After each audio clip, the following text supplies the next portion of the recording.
IHS Janes has been at the forefront of analysing what's been going on in the South China Sea in the last 18 months to 2 years. We've used AIS Live maritime shipping data from IHS Maritime. We've also used satellite imagery from our partners, including Airbus Defence and Space.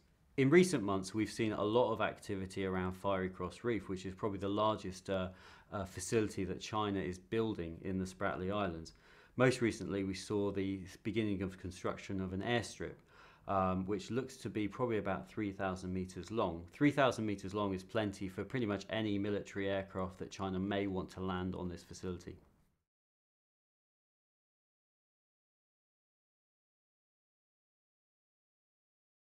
In recent client briefings, we've looked at not just China, which of course has been taking the lion's share of international coverage given its strategic power and influence in that part of the world. We've been looking at what other countries are doing, and for example, Vietnam has done quite a lot of reclamation activities in the last 3 or 4 years, which have probably flown under the radar because it's not China. At the same time, Philippines doesn't really have the resources to do reclamation or other activities, but it is trying to use civilian populations to control the islands that it currently occupies. At the same time, Taiwan, which is another interesting kind of claimant in the South China Sea dispute, is trying to extend the size of one of its piers on Itu Aba, or Taiping Island, which is the largest naturally occurring island in the Spratly Islands. And it has an airstrip that it's had there since about 2006, 2007. And it's also installed things like solar panels, so it has kind of independent form of energy, and it can, it can put people down there and they can survive for a bit longer than just requiring resupply by C-130s or other aircraft.